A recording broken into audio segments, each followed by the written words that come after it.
नमस्कार। विवाह रेखा हाथ के अंदर आपने देखी होंगी।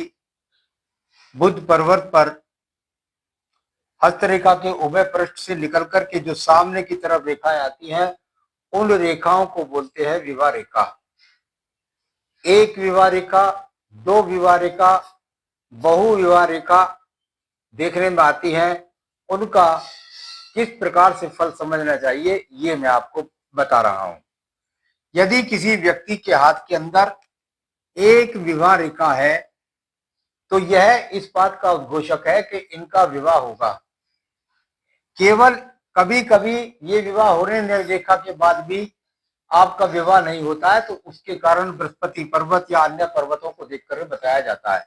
तो एक विवाह का मतलब हुआ आपका विवाह होगा। यदि आपके हाथ के अंदर दो विवाह रेखा है तो ये कदापि ना समझना चाहिए कि इनके दो विवाह होंगे। यदि आपके हाथ के अंदर दो रेखाएं हैं तो इसका मतलब है कि आपकी जो अर्धांगिनी है जीवन के अंदर, वह आपकी सहयोगी होगी।